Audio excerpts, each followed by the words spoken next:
Le sujet de la session d'aujourd'hui va porter sur les rétractations. L'idée, c'est de sensibiliser un petit peu le public sur ce qui se passe d'un point de vue, publication scientifique et l'idée, c'est de comprendre comment on peut préserver l'intégrité scientifique. Alors l'agenda est le suivant. Différents points que je veux aborder aujourd'hui avec vous.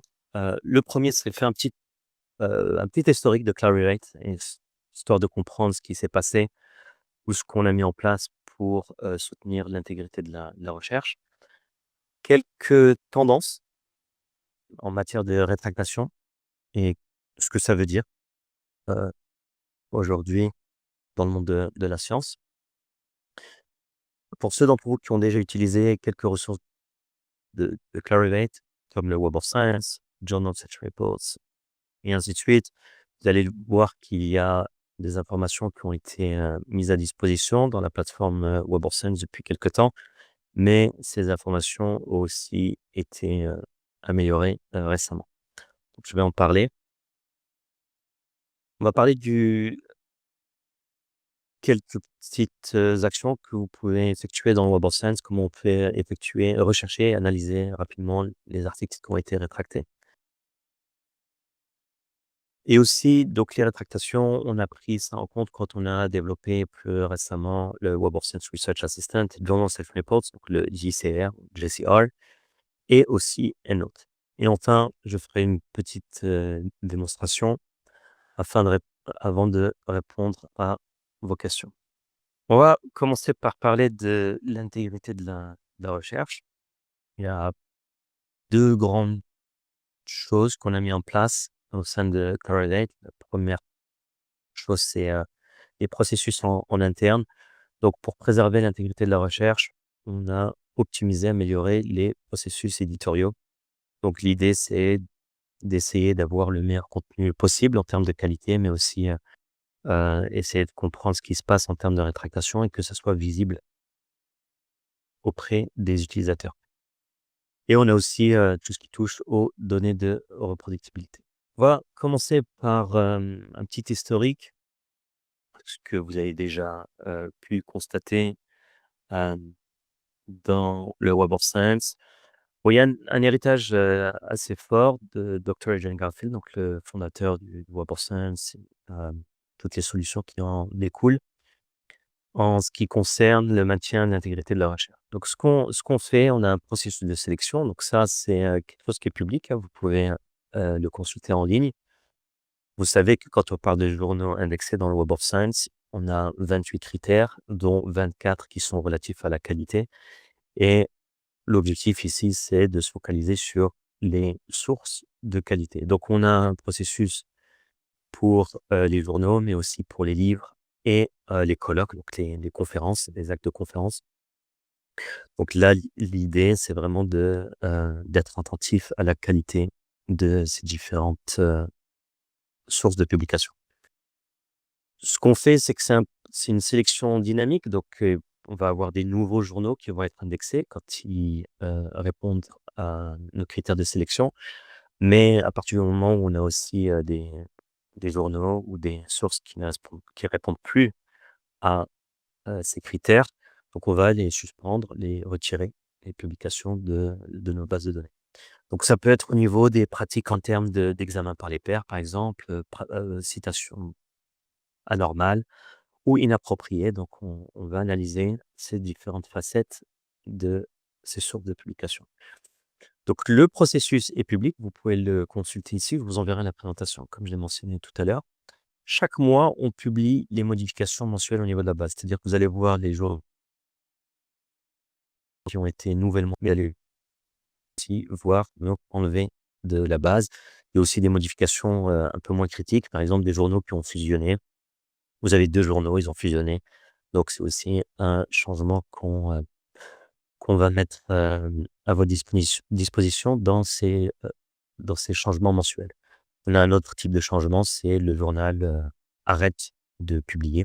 Donc ça, c'est aussi quelque chose qu'on publie dans cette liste.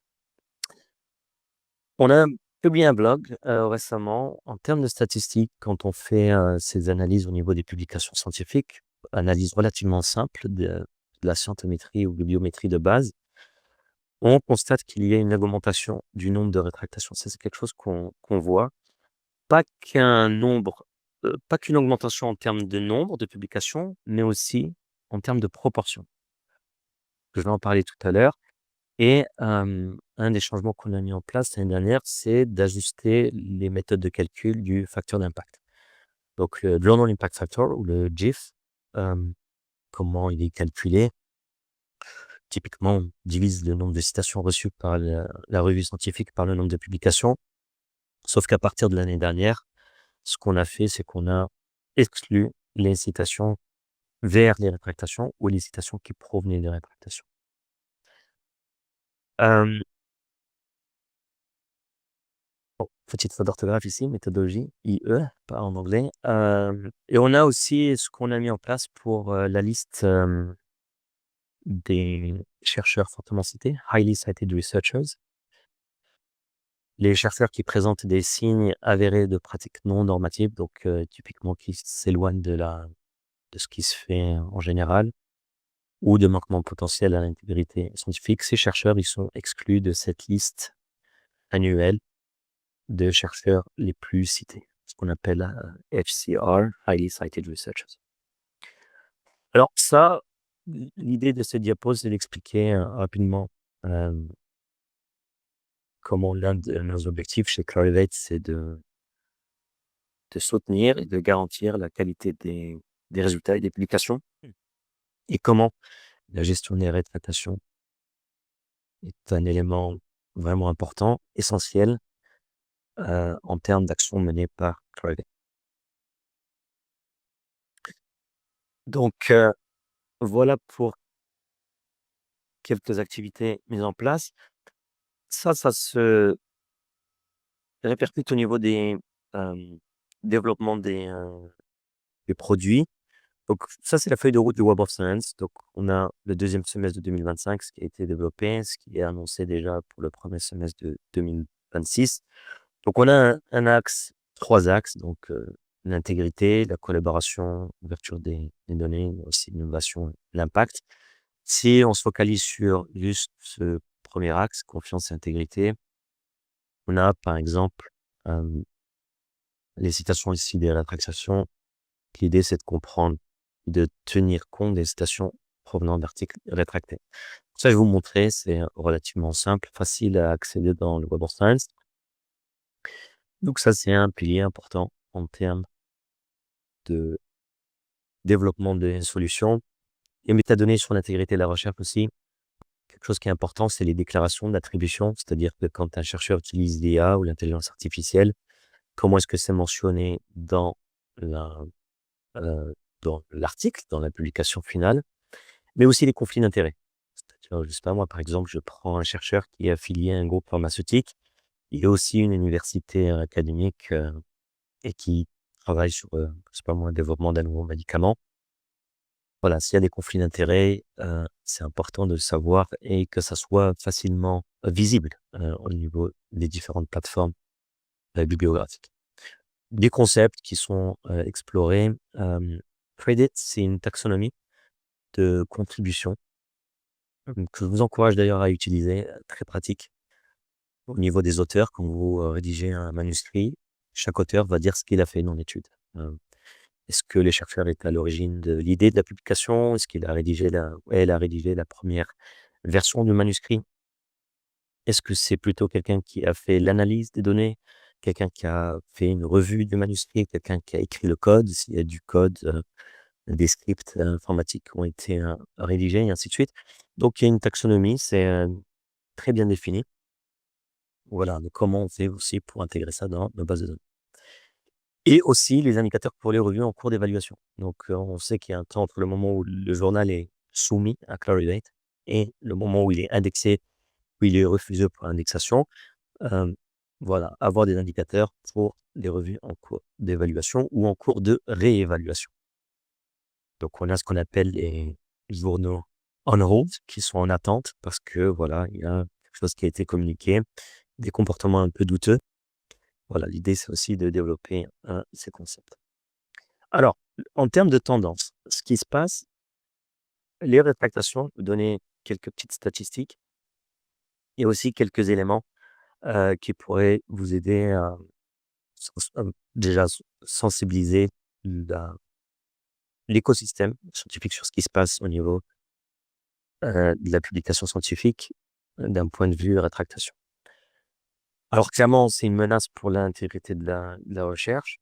On va étoffer un petit peu, on va développer cette idée, vous donner quelques tendances, quelques chiffres et aussi quelques réflexions sur ce que ça veut dire exactement.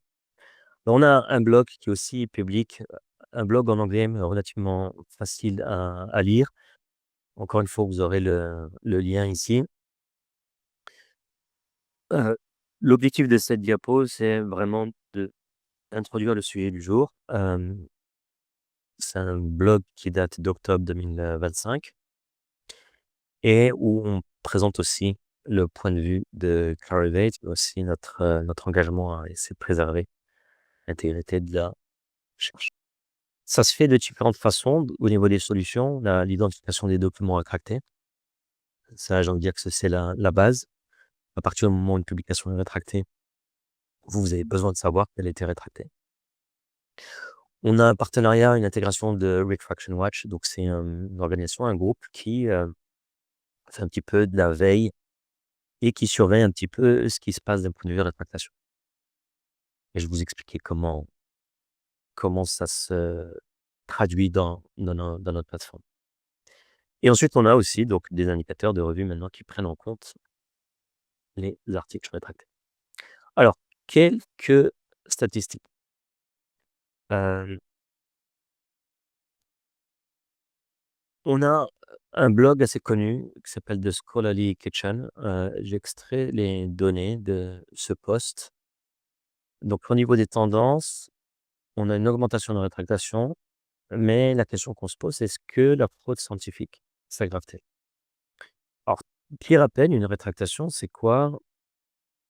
Typiquement, quand vous soumettez un manuscrit à un journal, ça passe par le processus de peer review, le comité de lecture. L'article, le manuscrit, s'il est, valable d'un point de vue scientifique, heu, méthode au niveau des données, des résultats des analyses, des conclusions émises par les auteurs, si tout va bien, le manuscrit est publié. Mais des fois, ce qui se passe, c'est qu'il y a des publications qui, posent problème, donc qui passent à travers, on va dire, les mailles du filet. On se rend compte que finalement, il y avait des problèmes sur ces publications et donc on les retire. Ça peut être, lanceur d'alerte, ça peut être des chercheurs qui, vont émettre des réserves sur, des publications. Voilà, donc il va y avoir des publications qui sont retirées et donc le journal typiquement va publier un petit communiqué en disant: «Voilà, telle publication a été retirée pour telle et telle raison». OK? Alors des fois, c'est pour des questions de fraude, heu, ça peut être du plagiat, ça peut être, manipulation de données, ça peut être manipulation d'images, et cetera. Ça peut être des méthodes, assez fragiles, voilà. Donc ce qu'on peut faire d'un point de vue bibliométrique, c'est on peut compter les rétractations. En 2023, on en a 2000, donc je ne l'affiche pas ici dans le graphe, mais c'est autant que 2020, 2021 et 2022 combinés. Si on fait 2700 plus 3500 plus 4000, on arrive autour de 10 000. Donc là, en gros, on a doublé le nombre de rétractations entre 2022 et 2023, plus que doublé. Bon, on le sait qu'on publie plus, donc le nombre de rétractations augmente, mais on sait que le nombre de publications augmente. Typiquement, on publie plus que l'année précédente. Donc il y a un autre indicateur qui est un peu plus intéressant, c'est ce qu'on appelle le taux de rétractation pour 10 000 publications, 10 000 articles. Qu'est-ce qu'on fait? 960, ça représente combien pour 10 000 articles? Ça représente 3,5. Donc 3,5 rétractations pour 10 000 publications. Ça, c'est au niveau mondial. OK? En 2014, quand on avait 10 000 publications, en moyenne, on avait 3,5 rétractations. On est passé de 3,5 à 11,2. Donc ça a augmenté en nombre, mais ça a augmenté en proportion aussi. OK? On a fait x3 en proportion. Alors qu'en nombre, on a fait x4. On est passé de 960 à 4098, un peu plus que environ x4. OK? Hem, donc c'est la question qu'on se pose. Après, Scholarly Kitchen aussi, c'est un blog intéressant. Conseille de lire de temps en temps, essayer de rester à jour sur ce qui se passe au niveau des publications, scientifiques. On a ce qu'on appelle les, journal breaches. Donc c'est des brèches. En gros, c'est quoi? Hem, c'est quand on constate des rétractations massives au niveau d'un journal. Par exemple, plus de 20 rétractations par an dans la revue. OK. Qu'est-ce que ça veut dire? Ça veut dire que sur une seule année, au niveau d'un journal, il y a 20 rétractations qui ont été constatées. Qu'est-ce que ça veut dire? Ça veut dire que peut-être le processus, d'évaluation par les pairs, comité de lecture, il est compromis. Donc les examens par les pairs, par exemple, font pas un assez bon travail pour, filtrer les bonnes et les mauvaises publications des bonnes publications. Et ça peut être aussi, heu, des journaux qui sont, des cibles de journaux à la solde et des chercheurs corrompus. Voilà. Processus d'évaluation par les pairs, il est, corrompu, bref, il y a, on va dire, des magouilles, en fait, au niveau du journal. En 2014, il y avait que 2 revues, 2 journaux scientifiques de ce type. En 2014, il n'y en avait que 2. C'est-à-dire 2 journaux où, en 2014, on avait plus de 20 rétractations. En 2022, on en a eu 34. 34 journaux en 2022. Et ce qui est intéressant, c'est que juste pour l'année 2022, si on compte toutes les rétractations au niveau mondial, ces 34 journaux représentent plus de la moitié, 51 de toutes les rétractations au niveau mondial. Alors, comment on représente ça? En barre verticale, en bleu, c'est le nombre de journaux, donc les brèches de journaux corrompus. On en a 2 en 2014, c'est monté à 34 en 2022. Et cette ligne qu'on lit sur le deuxième axe, vertical, l'axe de droite, c'est le nombre, la proportion que représentent ces journaux en termes de nombre de rétractations. 2 journaux représentaient 10 de rétractations en 2014, 34 journaux représentent plus de la moitié, 51 pour être plus précis, des rétractations au niveau mondial. Voilà, donc ça vous donne un petit peu une idée de ce qui se passe, en termes de rétractation dans le monde de la publication scientifique. Bon, ce que je vais faire maintenant, on a aussi, une analyse plus approfondie ce qu'on appelle les serial offenders. C'est quoi les serial offenders? C'est un petit peu, des auteurs pour lesquels on va constater que ces infractions sont faites en série. Alors comment on définit ça? Ça va être les auteurs qui ont plus de 10 rétractations à leur actif. Déjà une rétractation, c'est beaucoup, alors imaginez 10. Et ça, quand on compte ça, on peut compter, ce nombre de serial offenders. Il est passé de 89 en 2014 à 330 en 2022. Ce qui est intéressant, c'est que la proportion, elle est plutôt stable. C'est-à-dire que quand on regarde tous ces auteurs, on regarde leurs rétractations, la proportion que ces rétractations représentent, plutôt stable et ça tourne autour de 11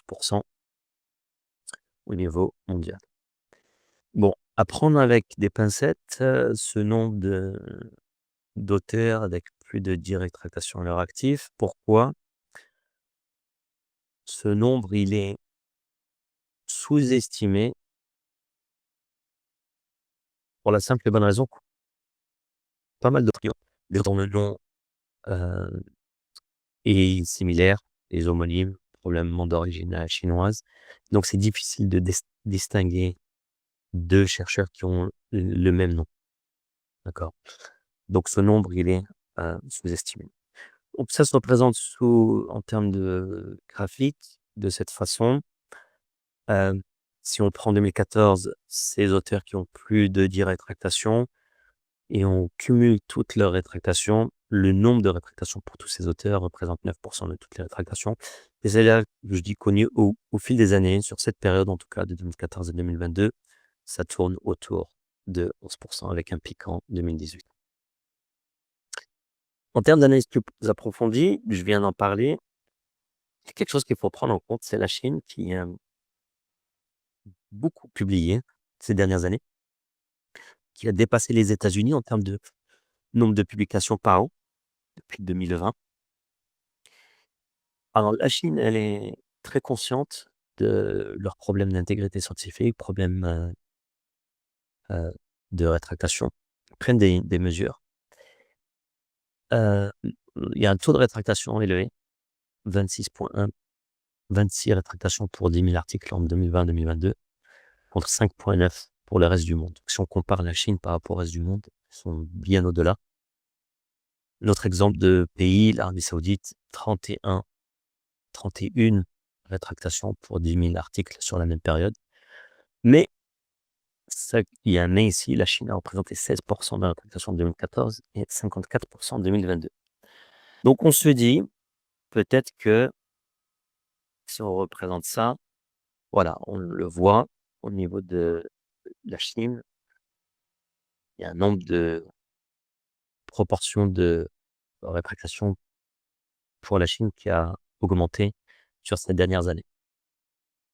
Maintenant, on se dit, vu que la Chine a une place importante, peut-être qu'on peut regarder le reste du monde en excluant ces journaux où on a des brèches, des journaux corrompus, et aussi les auteurs qui ont un nombre important de rétractations, et la Chine. Donc si on exclut tout ça, qu'est-ce qui se passe? Alors toujours extrait du même blog, on a 2,8 rétractations pour 10 000 articles en 2014, 6,7 en 2019 et ça repasse à 3,1 en 2022. Donc là, je vous montre la tendance mondiale où là, on prend tout en compte. La ligne en pointillé, c'est qu'on a exclu les 3 éléments dont je viens de parler tout à l'heure. Les brèches, donc les journaux corrompus, les auteurs problématiques en série, comment on peut traduire ça, et la Chine.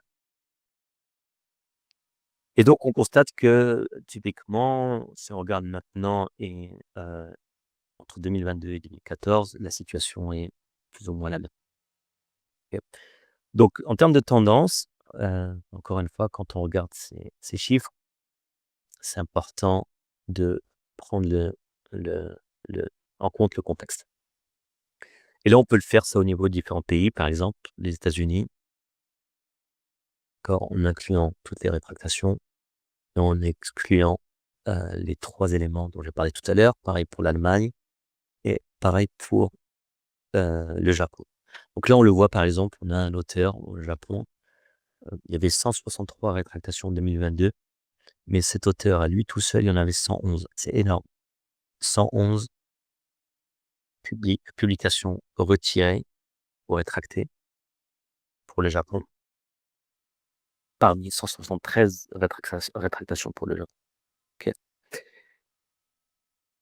Bon, il y a un graphique que je vais vous montrer ici, les pays qui ont le plus de rétractations en 2025. La Chine, 1 701 rétractations, 40 de toutes les rétractations mondiales. Ensuite, l'Inde, l'Irak, la Russie, l'Arabie Saoudite, les États-Unis, Pakistan, Iran, Ouzbékistan, Égypte. Bon, qu'on dit ici, c'est pas une très bonne liste dans laquelle il faut apparaître. Voilà pour le contexte, un petit peu une idée sur les tendances des rétractations, aussi quelques réflexions sur l'état des lieux. Maintenant, comment ça se représente, comment on intègre ça dans le Web of Science? Je vais vous montrer comment on a amélioré les informations sur ces rétractations dans la plateforme. Alors, c'est relativement simple. On a un type de document qui s'appelle Retracted Publication, publication rétractée. Typiquement, en général, une publication rétractée fait l'œuvre aussi d'une notice de rétractation. OK. Alors Clarivate, pour ceux d'entre vous qui connaissent, NISO, on a participé à l'élaboration et on applique les recommandations de cet organisme sur comment communiquer les publications qui ont été, rétractées. Dans Web of Science, on peut identifier très rapidement les articles qui ont été, rétractés. On peut filtrer par type de document et on peut aussi avoir plus d'informations sur les raisons pour lesquelles un article a été, rétracté. Alors, dans le Web of Science, quand vous utilisez le Web of Science, on a par exemple une publication ici, mais on a un petit flag ici là qui nous dit que cette publication a été rétractée. OK. Donc ça, c'est clairement indiqué dans la liste des résultats de recherche. Et quand on fait une analyse classique, on peut compter un ensemble de publications selon le pays, l'année de publication, et cetera. Donc là, on peut aussi représenter ça au niveau des institutions et même au niveau des auteurs. Alors, c'est ce que je représente ici au niveau des journaux. On peut faire ça aussi par maison de publication ou maison d'édition. On peut se poser la question, qui a publié ces articles rétractés? Alors, j'ai pris l'année 2021. En 2021, il y avait quelque chose, d'assez intéressant qui s'est passé. 5 522 publications retirées au niveau mondial en 2021. Il y en avait près d'un tiers pour cette maison d'édition. Vous en avez peut-être entendu parler, Hindawi. Heu Hindawi, cette maison d'édition avait 200 revues. Donc ça faisait partie du groupe, Wiley. Heu et donc voilà, donc on avait retiré 20 journaux de Hindawi dans la base de données, Web of Science et Wiley avait annoncé, la maison, donc la maison mère Wiley, cesserait d'utiliser la marque, Hindawi, heu et même sur le travail de l'intégration de ces 200 journaux scientifiques dans on va dire sous l'image de marque, Wiley. Ça a même créé, grosse polémique, même à l'époque, le PDG de Wiley avait, démissionné, suite à l'annonce de ces rétractations massives. Donc ça, on peut représenter ça, on peut faire une analyse rapide dans, le Web of Science. Ce qui est intéressant, c'est le contexte. Quand on va ouvrir une publication, vous allez voir que Retraction Watch, donc on a un partenariat avec eux, où ils vont nous donner les raisons pour lesquelles une publication a été retirée. Alors ça, c'est affiché directement dans Web of Science, mais on peut aller plus loin, et lire la raison sur le site de la maison d'édition. Dans le cas de cette publication, alors, il y a eu des problèmes au niveau des données, des résultats, au niveau des références, des attributions, au niveau du comité de lecture, il y a une investigation au niveau du journal. Paper Mill, c'est l'usine à papier. En gros, du contenu généré de manière aléatoire. C'est ce qui est dit, c'est aussi randomly generated content et des résultats sur lesquels on ne peut pas s'appuyer. Résultats pas fiables. Ça fait beaucoup de raisons quand même. Et donc cette publication a été retirée. Alors, donc là, on le voit pour ce journal-là. Le journal, il a un facteur d'impact de 7,31 et ensuite ce journal, il a été exclu. Donc c'est un journal de Hindawi dont je parlais tout à l'heure et donc ce journal, c'est le dernier facteur d'impact disponible pour ce journal. Dernier facteur d'impact qui a été calculé. On peut le voir ici aussi, donc au niveau de Journal Citation Reports. Voilà, on n'a pas le facteur d'impact 2022, 2023, 2024. Mais les données historiques restent disponibles dans le Journal Citation Reports. Donc ça arrive quand vous trouvez un journal dans Journal Citation Reports. Quand vous analysez le profil du journal, j'ai fait plusieurs sessions, sur le Journal Citation Reports. Vous trouverez les enregistrements en ligne. C'est toujours intéressant de regarder la tendance. Donc là, clairement, pour ce journal-là, après 2021, il n'y a plus de données. Alors, ce qui est important, j'insiste dessus, c'est de comprendre les raisons de la rétractation. Ce qu'il faut savoir, c'est que toutes les rétractations ne sont pas forcément contraires à l'éthique.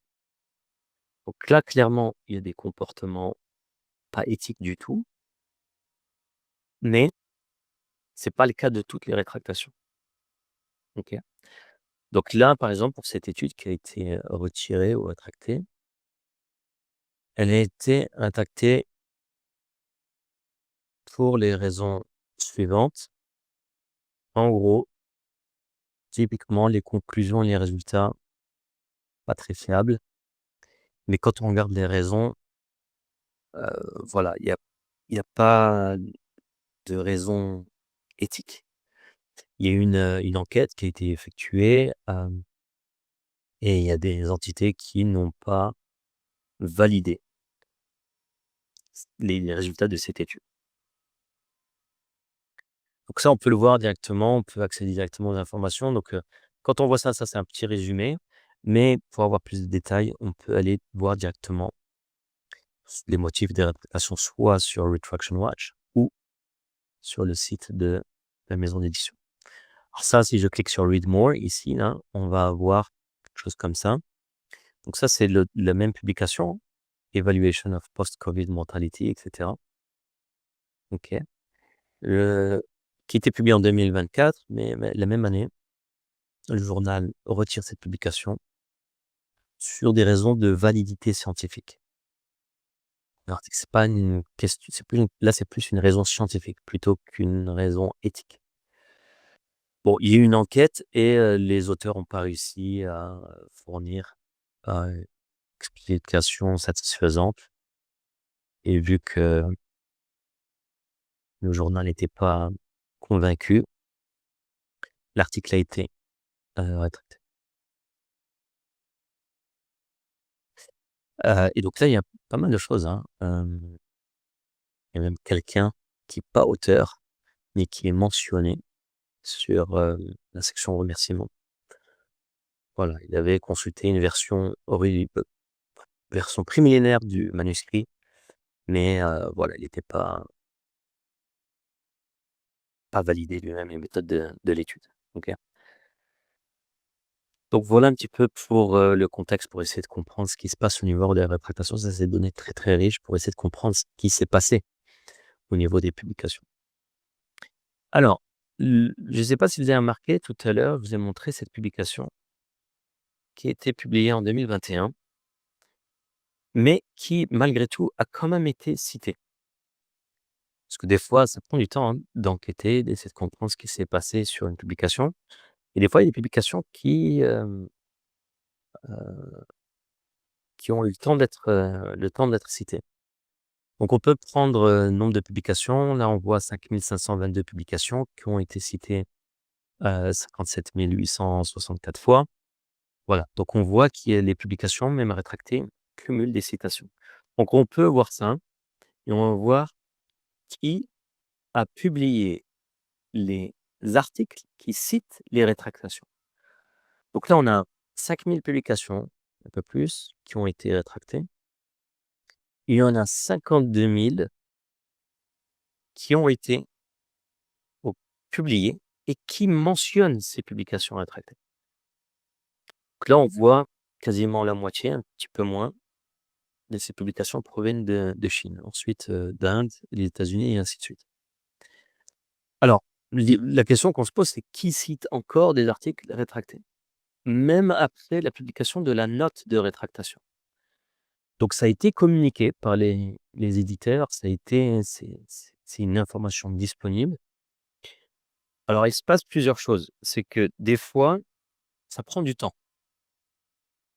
Donc là, on voit par exemple cette publication, elle a été citée 229 fois. C'est, un algorithme de réseau d'informatique. Elle a été publiée en octobre 2021. Elle a été indexée le 23 février 2022. D'accord? Mais la rétractation, elle a eu lieu, donc la note de rétractation, elle a été publiée qu'en septembre 2023.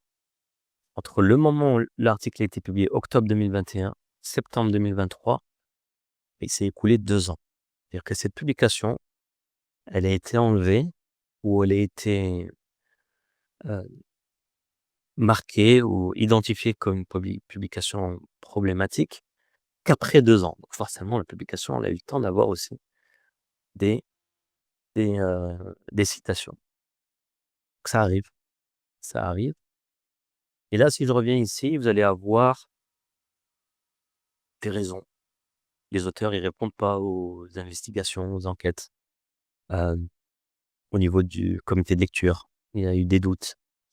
Il y a eu un duplication, donc un article qui a été un doublon en fait, des euphémismes, fake peer review, donc comité de lecture corrompu aussi. Voilà, et des conclusions, résultats pas très fiables.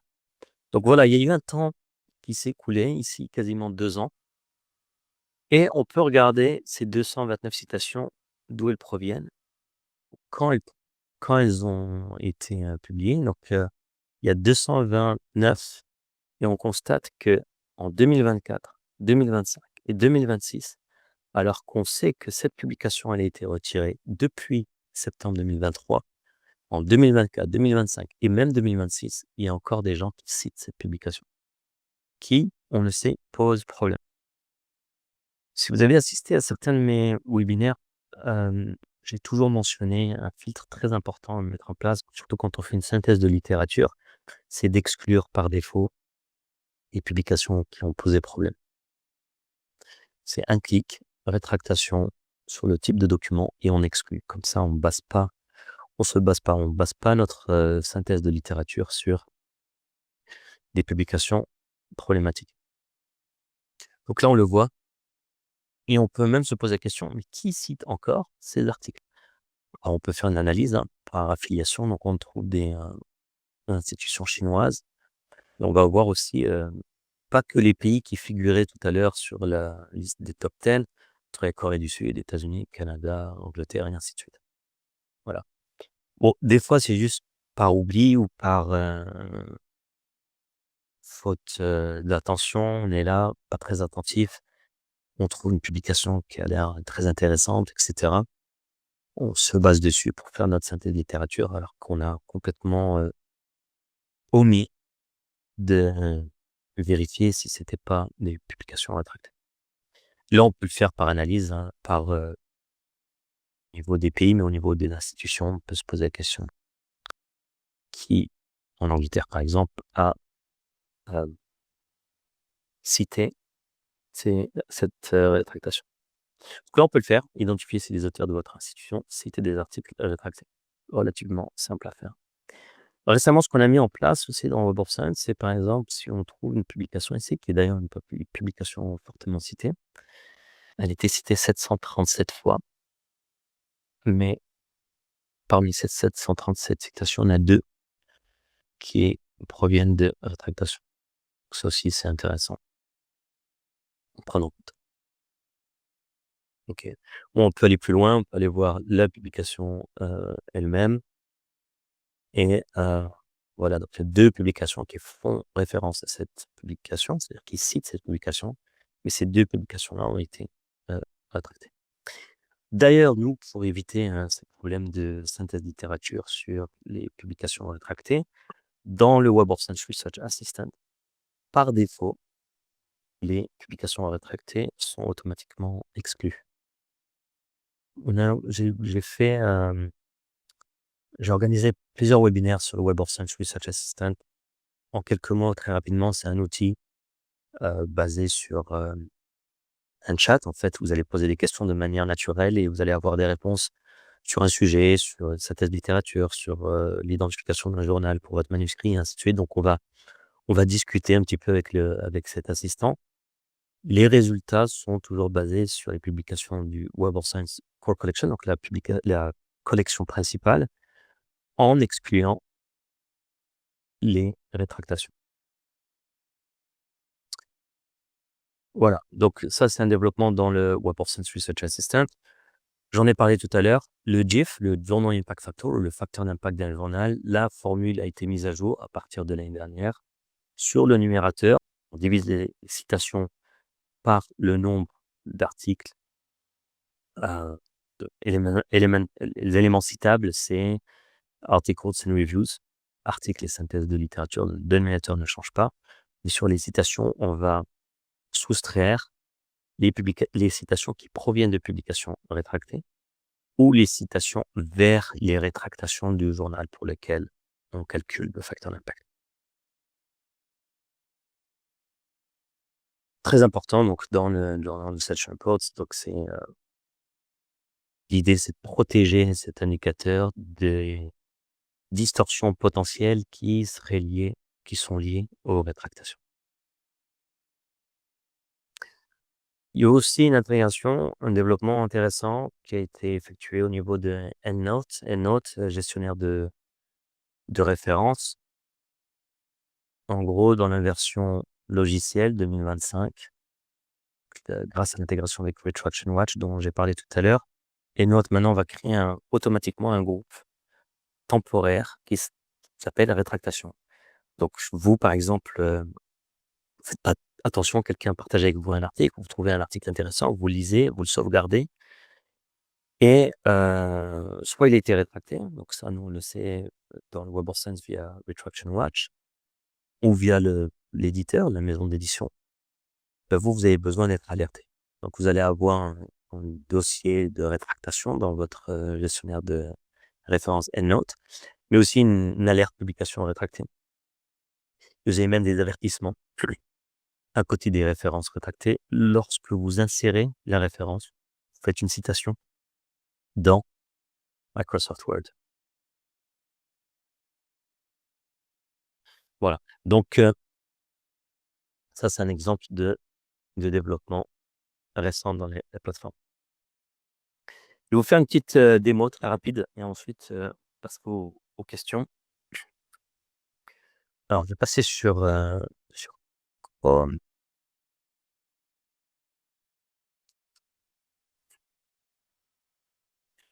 Fermer ça.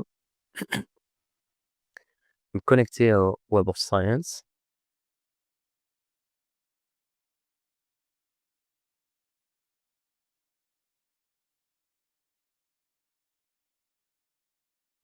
Avec mon compte perso.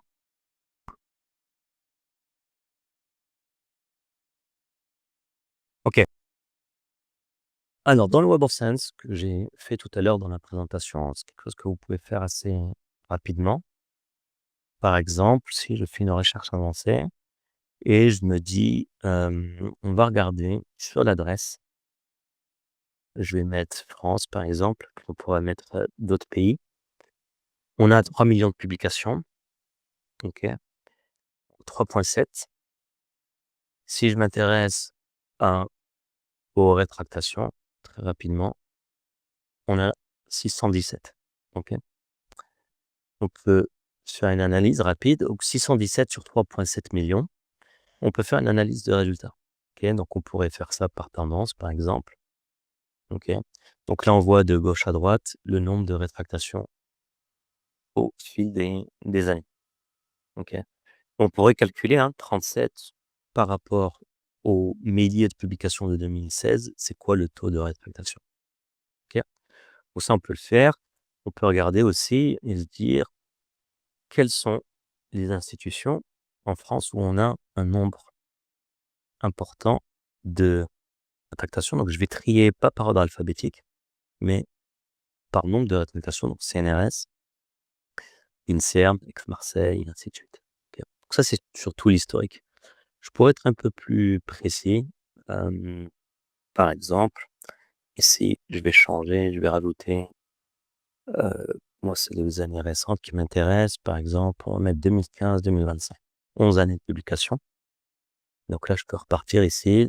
Voilà, donc on va avoir quelque chose sur les 11 dernières années, 2015 à 2025. On peut faire la même chose par auteur aussi. On peut regarder les publications qui posent problème. Raoult ici. Voilà, donc on va avoir des noms d'auteurs et on peut regarder aussi, je peux faire la même recherche, par exemple, Maroc ou Morocco plutôt, je vais le mettre pardon, ça, voilà. Morocco ou Maroc, on a 44 et là, on peut faire la même chose. OK. Donc là, on est au niveau des auteurs. Voilà, donc là, vous voyez, par exemple, ce que j'ai appelé tout à l'heure les serial offenders, les auteurs avec, plus de 10 rétractations. Donc là, pour le Maroc, on n'en a pas. OK. Pour la France, on en avait tout à l'heure. Des auteurs avec plus de 10 rétractations au cours de leur, carrière. Ou en tout cas sur les dernières années. Parce que là, je regarde les 10 dernières années. On peut regarder, une tendance. Par contre là, tout l'inverse, plus en plus de publications rétractées. Et on peut regarder les affiliations si on le souhaite. D'où est-ce que ça vient? Bon, il y a aussi, pardon, il y a aussi des collaborations, hein. Donc, voilà. Ici avec, les Égyptiens, heu, voilà, on peut faire, vous avez compris, hein, c'est la même requête. Après, il suffit si je mets, algérien, on va avoir, plus de rétractations sur la même période. Je peux faire la même chose, et ainsi de suite. OK? Donc là, Tunisie, par contre, là, le nombre, il a plus que doublé. Je vais en prendre une ici, par exemple, pour celle-là. OK, donc là, on voit que c'est une publication qui a été, rétractée.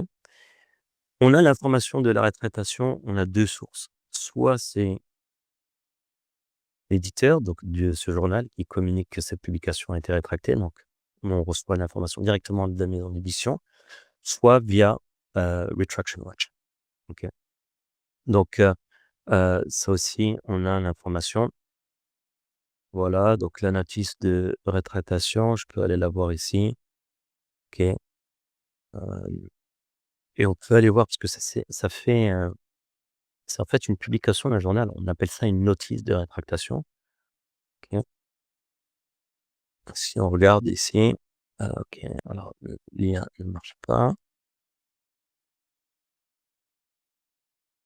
Voilà, ça m'ouvre carrément la communication du journal où en gros, on nous donne les raisons pour lesquelles cet article a été, heu, retiré.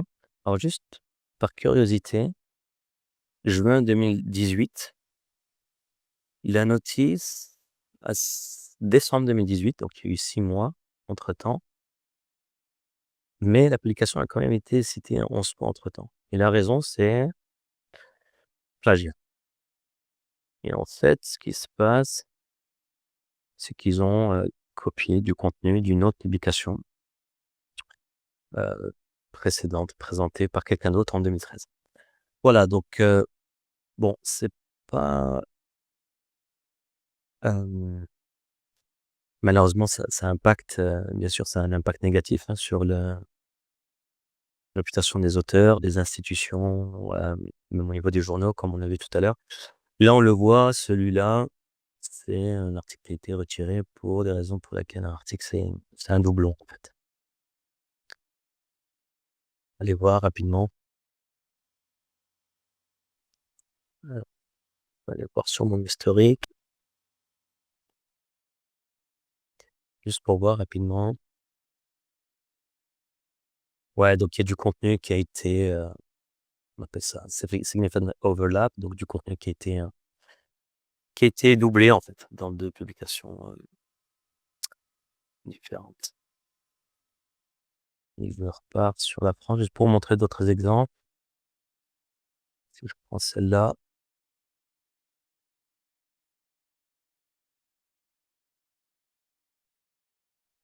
juste par curiosité. Voilà, donc ça, c'est, vous le voyez, hein, c'est le Canton Science. On va avoir,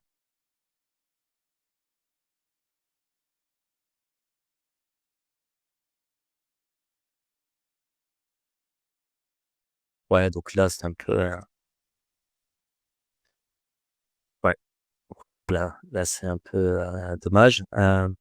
Il y a un patient qui a contacté le journal en disant, mais qu'il n'avait pas donné, de leur accord écrit pour la publication de leur étude de cas et les auteurs, ils ont confirmé, alors qu'ils avaient dit dans l'article qu'on a eu le consentement. Ouais, des fois, c'est des détails comme ça, vraiment dommage. Pas très professionnel ici. Voilà, donc là, je voulais vous montrer, par exemple, sur cette requête, si je repars sur les résultats de recherche, vous voyez qu'on identifie clairement les publications qui ont été retirées, OK, ou rétractées. Ça, c'était pour montrer dans le Web of Science. Dans Insights, d'ailleurs, pour ceux d'entre vous qui ont accès à Insights, on peut analyser ça assez rapidement aussi. On peut même se poser la question, qui a financé? Donc là, on les voit ici, là, les serial offenders. D'ailleurs, 2 qui ont le même nom de famille ici. Hem, voilà, c'est des auteurs qui ont plus de 10 rétractations. Juste sur les 11 dernières années. On pourrait regarder qui a financé ces travaux. Ça aussi, c'est une analyse qu'on peut faire. Donc on a l'ANR, par exemple, l'Union européenne, la région PACA et ainsi de suite. Alors le temps file, je vais regarder les questions. Commencer par la section questions-réponses. Heu, une question: «Est-ce que vous avez des statistiques concernant le taux de rétractation des pays nord-africains? Est-ce que ces rétractations concernent uniquement les sciences exactes?» Non, non, ça concerne toutes les sciences et les statistiques, bah, c'est assez simple, hein, par rapport à ce que j'ai fait. En fait, vous avez 2 exports à faire. Vous faites une analyse au niveau de tout le pays, par exemple, Maroc, Algérie, Tunisie. Vous exportez ça, vous allez avoir le nombre de publications par année. Ensuite, vous appliquez le filtre des rétractations, vous exportez la la série temporelle du nombre de rétractations par année. Et après, vous calculez le taux de rétractation en divisant le nombre de rétractations par le nombre de publications. Et vous allez avoir un graphique similaire par rapport à ce que j'avais présenté tout à l'heure. Alors, une question, pourriez-vous remontrer où on trouve le filtre pour exclure les articles rétractés? Oui, c'est le type de document. Alors, j'ai peut-être été un peu vite ici, je vais l'enlever. Donc, ce que j'ai fait une recherche sur l'adresse, j'ai mis France ici, l'année de publication, j'ai mis une période 2015 à 2025. Je trouve, 1,3 million. Tout à l'heure, le 1,7 million, c'était sur tout l'historique. Sur les 11 dernières années, il y a 1,3 million. Ensuite, moi, ce qui m'intéresse, c'est les rétractations.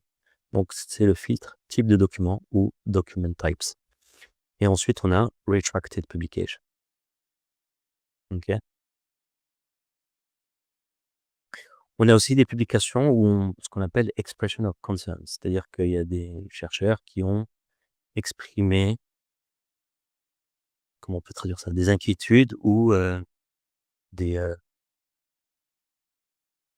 voilà, des sentiments plutôt négatifs sur des publications, pour exprimer des réserves sur, des publications précises.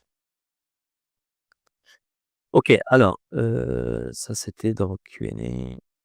Ouais, j'ai raté une question. Est-ce qu'on peut utiliser la courbe des analyses de bibliothèque et en faire un article? Alors, on peut, mais, ça suffit pas pour en faire un article. Généralement, il y a toute un question de recherche qu'il faut mettre en place, surtout que c'est des analyses qui ont déjà été faites. Donc, voilà. Pour en faire un article, il faudrait, justifier votre contribution si ça a déjà été fait. Pas de vrai intérêt à moins d'en faire une étude de cas peut-être. Alors je vais repartir sur le chat. Je prends les questions dans l'ordre chronologique. Bon, merci pour les confirmations concernant le son. Question. Notre publication risque-t-elle d'être rétractée si elle cite une publication qui a été rétractée, mais après la publication non? Non, non, non, non. La preuve, il y a des publications qui citent des publications rétractées, mais qui n'ont pas été, retirées. On retire la publication que si, publication pose vraiment problème. S'il y a dans votre liste de références une publication qui a été rétractée, bon, ça arrive. Le problème, c'est plus quand on cite que des publications rétractées. Donc là, on se dit: «Le travail s'est basé sur des travaux, de faible qualité». OK, alors il y a des questions qui ont été posées dans le chat et dans questions-réponses, sur le filtre, j'ai répondu. Heu, question en doublon. OK, une question intéressante. Nous rencontrons des difficultés à identifier des journaux scientifiques acceptant les articles en langue arabe, notamment en histoire, et indexés. Pourriez-vous, s'il vous plaît, apporter les clarifications dès à présent ou prévoir une séance de formation spécifique afin de mieux orienter les doctorants? J'ai fait une session complète sur ce sujet, sur l'identification des journaux pertinents. J'en parle aussi dans ma newsletter. Euh, J'en parle en détail. Je peux mettre le lien avec vous ici. Euh, Guide pratique sur le choix du journal. C'est une newsletter gratuite d'ailleurs, c'est là où j'annonce les webinaires mensuels. Mais j'ai un guide pratique et j'ai un cours complet sur mon site qui est aussi gratuit. Relevant Journal. Question qui revient souvent. Les méthodes pour identifier mon journal pour une publication. Je vous conseille de le lire. Très souvent, on a déjà la réponse. Je vous l'envoie. C'est un guide pratique. Je vous encourage à lire. Et j'ai un webinaire complet aussi, un enregistrement sur mon site que vous pouvez aussi consulter. Voilà, j'ai fait une session complète, 1 heure et demie sur ce sujet.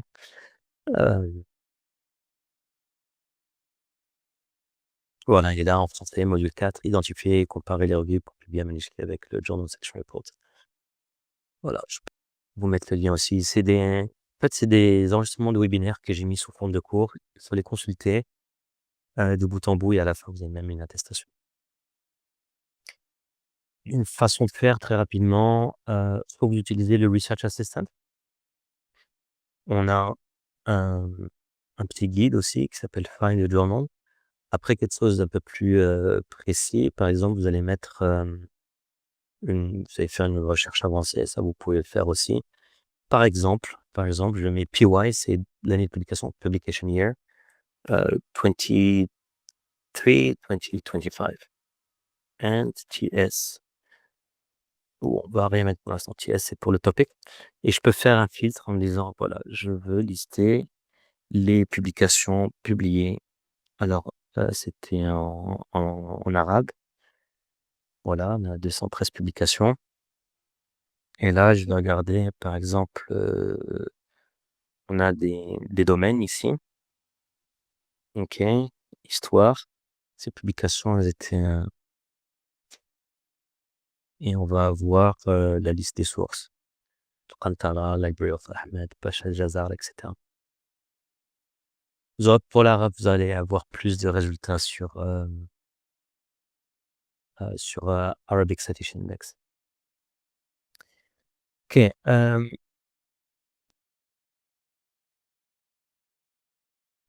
Une autre question. Le Web of Science Research Assistant devait être opérationnel en janvier 2026, mais je le vois encore inactif sur mon interface Web of Science. Alors, je ne sais pas de quel pays, où est-ce que vous êtes basé. On a aujourd'hui des participants de différents pays. S'il devait être opérationnel, c'est qu'il va bientôt être opérationnel. C'est juste une question de temps d'activation. Quel est l'impact des articles rétractés sur les articles qui les ont cités? Il y a pas d'impact en fait, c'est juste que vous allez vous baser sur des résultats qui ont déjà été, discutés et la conclusion, c'est que ces publications, heu, n'ont plus lieu d'être. C'est pour ça qu'elles ont été rétractées. Alors j'ai fait le tour du chat, il me semble. Je regarde maintenant je repasse dans Q&A juste pour voir s'il y a pas d'autres questions parce qu'on a dépassé le temps imparti à cette session. Mmh. Alors, n'y a-t-il pas des risques d'ingérence politique ou de lobby dans les décisions de rétractation? Je suis pas sûr d'avoir compris, la question. Et de manière générale, comme vous avez vu, hein, les raisons, c'est, souvent pour des raisons soit scientifiques où là, il y a pas de problème d'éthique, c'est plus, question sur la validité des résultats. Pour l'ingérence politique, je ne suis pas sûr d'avoir compris ici. Non, non, non, il y a une question ici. Si dans mon article, il y a une citation rétractée, je dois demander de retirer mon article. Non, non, pas du tout.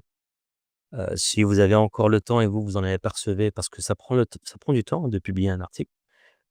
Si vous en apercevez, vous avez l'alerte à temps, vous pouvez communiquer avec l'éditeur en disant, ça vient d'être annoncé et communiquer que cette publication que je cite, elle a été, rétractée. Je veux modifier mon manuscrit, puis vous marquez vraiment le changement que vous avez effectué.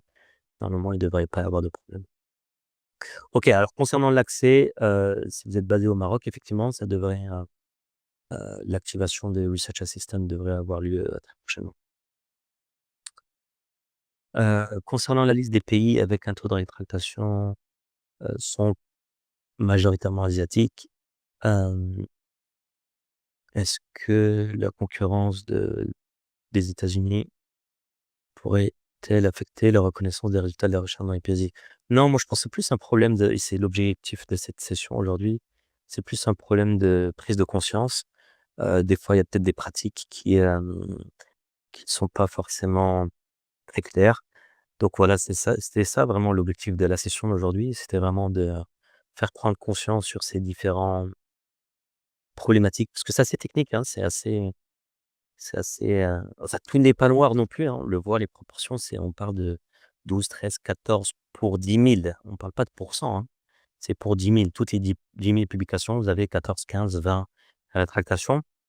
Bon, ça va pas dans le bon sens parce que voilà, il y a des acteurs un peu mal intentionnés ou des fois qui sont pas forcément au courant. Donc l'idée, c'est d'essayer de faire prendre conscience de ces, différents problèmes et aussi d'essayer de pas tomber dans ces pièges. Des fois, on l'a vu, hein, tout à l'heure, cette publication de France qui était, enfin, je trouve que c'est un peu dommage. Si on dit qu'on a eu le consentement des patients sur lesquels on a fait une étude de cas, c'est qu'on l'a vraiment eu. Sinon, bah, les patients, ils peuvent se réveiller et dire: «Non, non, en fait, on n'a jamais donné l'accord pour que nos études, ou en tout cas nos données, de santé soient publiées et fassent, l'objet d'une étude scientifique». Donc voilà, donc faire attention à ce qu'on publie.